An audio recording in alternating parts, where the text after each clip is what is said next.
Praise the Lord. ஆண்டவராகிய இயேசு கிறிஸ்துவின் நாமத்தினால உங்களுக்கு அன்பின் வாழ்த்துக்கள்.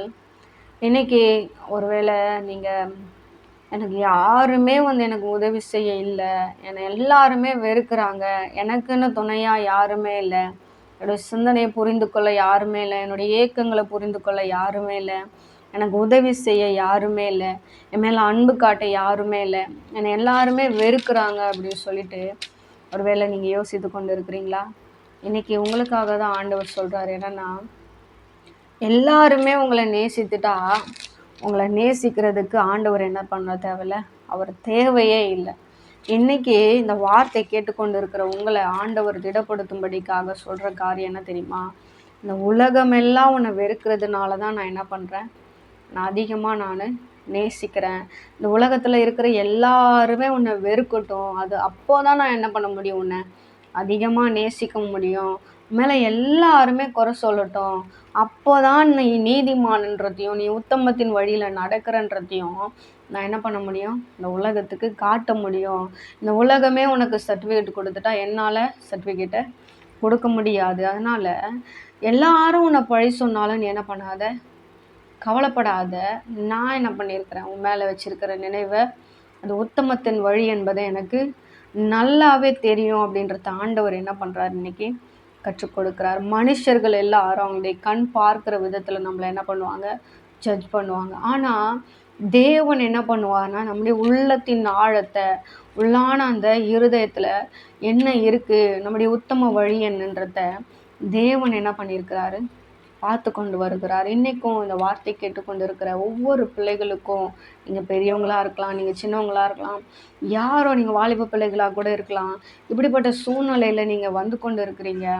ஆண்டவர் உங்களை பார்த்து தான் சொல்கிறாரு, உன்னை நான் என்ன பண்ணியிருக்கிறேன், அதிகமாக நான் நேசிக்கிறேன், நீ எனக்கு தேவை, நீ என்னுடைய பிள்ளை, உன்னுடைய உள்ளான அந்த ஆழம், உன்னுடைய கண்ணீர், உன்னுடைய வலிகள், உன்னுடைய வேதனைகள் எல்லாம் எனக்கு தெரியும்.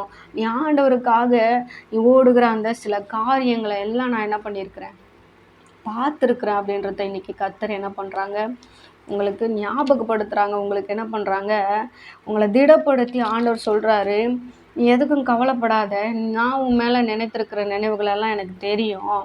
மனுஷங்க பேசுகிறதையும் நான் என்ன பண்ணியிருக்கிறேன், நான் கேட்டுட்டு தான் இருக்கிறேன். மனுஷர் உனக்கு செய்கிற ஒவ்வொரு காரியத்தையும் நான் என்ன பண்ணுறேன், நான் பார்த்துட்டு தான் இருக்கிறேன். அதனால் நீ என்ன பண்ணாத, கவலைப்படாத அப்படின்னு சொல்லிட்டு நம்ம ஆண்டவர் என்ன சொல்கிறாருன்னா, பாருங்கள், உங்களை திடப்படுத்தும்படிக்காக ஆண்டவர் சொல்கிற காரியம். ஒரு வசனத்தை நாம் எடுத்து வாசிப்போமா?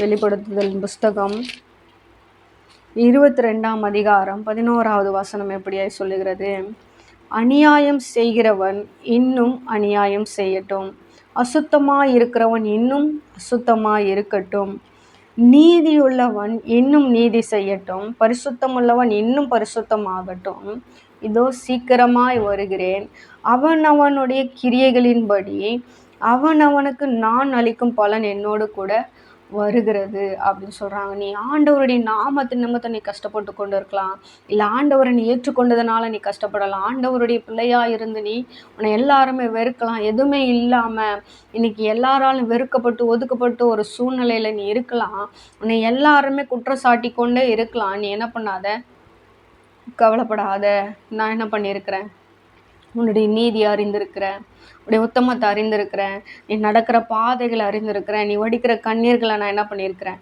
அறிந்திருக்கிறேன். உனக்காக நானும் இதே பாதையில் கடந்து வந்தேன் என்பதை நீ என்ன பண்ணாத, மறந்து போகாத. நான் உன்னுடைய நிலைமைகளை அறிந்திருக்கிறேன். உன்னை ஆசிர்வதிப்பதற்கான நேரம் எனக்கு தெரியும், உன்னை உயர்த்தி வைப்பதற்கான நேரம் எனக்கு தெரியும், உன்னை எப்படி வாழ வைக்கணும்னு எனக்கு தெரியும், உன்னை எந்த வழியில் நடத்தணும்னு எனக்கு தெரியும், உன்னை கொண்டு போய் சேர்க்க வேண்டிய இடம் என்ன என்பதும் எனக்கு தெரியும். அதனால் நீ என்ன பண்ணாத, பயப்படாத, சோர்ந்து போகாத, நீ வேதனை வேதனை வேதனைன்னு சொல்லி நீ உன்னுடைய உள்ள குமுறல்களை எல்லாம் என்ன பண்ணாத, நீ போட்டு உன்னை வாட்டிக்காத. நான் என்ன பண்ணுறேன், உனக்கு துணையாக இருக்கிறேன் அப்படின்றத ஆண்டவர் இன்றைக்கி என்ன பண்ணுறாங்க, உங்களுக்கு கற்றுக் கொடுக்குறாங்க. ஸோ இந்த வார்த்தை நீங்கள் நினைவில் வைத்து ஆண்டவருடைய வார்த்தையில நீங்க பலப்படுங்க. எலியாவுக்கு ஒரு சோர்வு வந்தது. ஆண்டவருடைய வார்த்தை வந்தோனே என்ன பண்ணாங்க அவங்க? மறுபடியும் பலன் அடைந்து அவங்க ஓடுனாங்க. இன்னைக்கும் இந்த வார்த்தையை கேட்டுக்கொண்டு இருக்கிற தேவ பிள்ளைகளே, ஆண்டவருடைய பிள்ளைகளா இருக்கிற நமக்கு அநேக உபத்திரவங்கள் உண்டு, அநேக சோதனைகள் உண்டு, வேதனைகள் உண்டு, கடினமான பாதைகள் உண்டு, கண்ணீரின் பாதைகள் உண்டு, கஷ்டத்தின் பாதைகள் உண்டு. நம்மளால நடக்க முடியாத சூழ்நிலைகள் வரும். அதனால தான் வேத வசனம் சொல்லுது, நாங்கள் தண்ணீரையும் தீயையும் என்ன பண்ணோம்? நாங்கள் கடந்து வந்தோம். ஆனால் ஆண்டவர் எங்களை என்ன பண்ணாரு? செம்மையான இடத்துல கொண்டு வந்து விட்டாரு அப்படின்ட்டு நம்மளுடைய முன்னோர்கள் எல்லாம் சொல்கிறாங்க. இன்றைக்கும் அதே பாதையில் தான் நாம் நடந்து கொண்டு இருக்கிறோம். யாருக்கும் நடக்காதது என்னுடைய வாழ்க்கையில் நடக்குதுன்னு நம்மளால் என்ன பண்ண முடியாது? சொல்லவே முடியாதுங்க. ஏன்னா எல்லாருமே கிறிஸ்துவர்களாக இருக்கிற எல்லாருமே என்ன பண்ணுறாங்க? இப்படிப்பட்ட பாதையில் நடந்து கொண்டு தான் வராங்க. இன்றைக்கும் இந்த வார்த்தை கேட்டுக்கொண்டு இருக்கிற உங்களை கூட ஆண்டவர் என்ன பண்ணுறாருன்னா திடப்படுத்துகிறாரு. அவர்களையெல்லாம் வழிநடத்திய செம்மையான பாதையில் கொண்டு வந்து விட்டேன்.